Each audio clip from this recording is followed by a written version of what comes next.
One of the most frustrating things in special education is going to an IEP meeting only to decide we need another IEP meeting. I'm going to give you 3 ways to avoid that. Welcome to the Special Education Inner Circle podcast. I'm your host, Catherine Witcher, and let's jump right in with strategy number 1. If you've been to an IEP meeting where you get to the very end and we start to talk about placement and we're deciding what's going to be the most appropriate placement to ensure that a child is going to be prepared for further education, employment, independent living, and that discussion is left to the last 5 minutes of the IEP meeting, and not everybody is fully participating, not everybody has all of the information, and often we have to continue the IEP meeting just for the topic of placement because we didn't have enough time or information. I want you to decide right now to never let that happen again. A great strategy is to make sure that you're having the conversation before the IEP meeting in regards to the full continuum of placements. Now, the full continuum of placements, that's the buzzword that's in ideal law. Remember, I'm not a lawyer. I'm just telling you where to look. So this full continuum of placements is everything in a district that is from general education with no supports to a residential school, possibly even out of state. For most students, we're going to look at 3 placements and decide, do we need this level of support or that level of support? What's going to be the most appropriate place?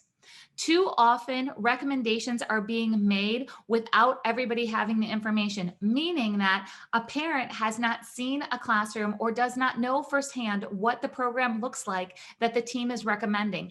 Often, teachers who are making the recommendation are doing so out of habit and they don't know what the next program actually looks like. I'm speaking from firsthand experience. I was a teacher many, many years ago, and it was often the case where I was making a recommendation to go from my classroom to the next classroom in middle school just based on that was the track that the district recommended, not because I had seen the actual classroom. Now, shame on me for not asking more questions, for not asking to go see that classroom, for not asking to know more about the recommendation that I was making. But I was a brand new teacher and I was really relying on my boss and on my colleagues and for their wisdom and their information. I wish I would have known to do better, but I know now, and that's exactly what I'm encouraging you to do. As a teacher, I want you to feel confident in the recommendations that you're making because you've seen the information or the program firsthand. Parents, I want you to feel confident by starting this conversation before the IEP meeting and asking the question of what placements have been considered or will be considered, and make sure that you have the information that you need before you go to the IEP meeting. Now, you don't need an IEP meeting to have the discussion about what's going to be considered so then you can get the information to have it at the actual meeting. Don't call a double meeting. Just have the conversation. Make sure that you put your request in writing to know what those placements being considered are going to be, and make sure that you have the information that you need. As a parent and teachers, do that work behind the scenes to make sure that you know what's going to happen during that discussion and you're confident that the parents can participate in that part of the discussion. So that's strategy number 1. Make sure we don't leave placement just to the end of the meeting, but we've done the prep work to have a proper discussion. Strategy number 2 is let's make sure that we're not having an IEP meeting to decide that we need to collect more data so we can have another IEP meeting. This happens all the time. A parent is frustrated with what's happening in their child's education. They're looking at the progress and wondering, is there any progress? And they call an IEP meeting so we can all go sit at the table to decide that we need to collect more data so we can have another IEP meeting. Guys, we can do a paperwork shuffle. We can have communication. We can have phone calls. And then, of course, we want to make a recap in writing when we have those phone calls. We can do all of this data collection, data discussion before we all go sit at an IEP meeting and use our individual expertise. So parents, you're an expert at your child. You know them more intimately than anybody at that IEP table. Teachers, therapists, admins, you're experts in your role, and you need data so you all can make smart decisions together to ensure a child's getting an appropriate education. But stop calling IEP meetings just to say, hey, we need more data so we can have another IEP meeting. You absolutely can stop that process and start the conversations about data collection, what has been collected, what needs to be collected before we go sit at the IEP table.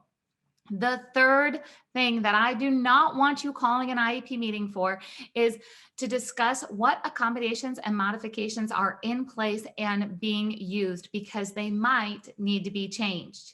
So often we have parents who are worried because there's homework meltdowns happening at home, that the child does not have their modified worksheets, that they don't have their pre-teaching strategies, they don't have their visuals in place, they don't have the correct prompting that's happening. So we have an IEP meeting and we're all discussing about what supports, accommodations, modifications are being used. And then there's a decision of, oh, we should change this, or we should take more data on this, or we should update what's happening. But we can't make smart decisions if we don't have the data about those accommodations and modifications, if we don't know what's actually happening. So we come to the table, we're struggling, and the teachers are having a conversation. Well, are you doing this in your classroom? Are you doing that in your classroom? Those conversations don't need to happen at the IEP table. If you're worried that your child or your student is not being properly supported in all environments of the school, then you need to do some detective work before we get to the IEP meeting. You need to start having the conversations and documenting what is happening and what is not happening, what has been tried, what has not been tried. Let's get all of that information prepared before we schedule that IEP meeting and all sit at the table. And then we can make those decisions with all the information that we need. We want to avoid coming to the table with just the problem without having the information that we need to get to the solution. The IEP meeting should be focused on having the discussions that are needed to get to the solutions and the decisions that we need to make as a team to provide a child with an appropriate education to meet their unique needs, to prepare them for further education, employment, and independent living. But coming to the table without all the information about placement, or without all the information of the data of the IEP goals, or maybe the behaviors that we're tracking, or coming to the table and deciding we need more information on accommodations, modifications, and supports that are being provided.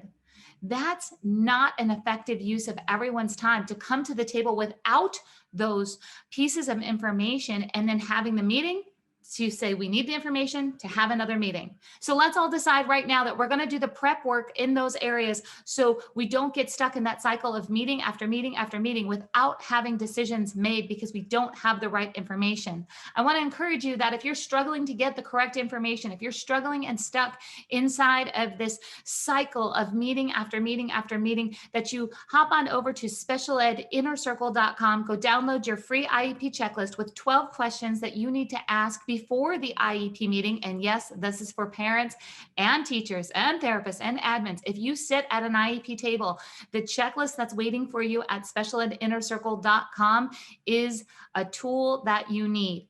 And then you'll also get the link to join us inside of the Special Education Inner Circle, where we have VIP conversations, the higher level conversations, where we can take this to the next level to make sure you're getting the support, the answers, and the resources that you need to be the best at your role at the IEP table. I hope to see you inside of the Special Education Inner Circle. We'll chat next time.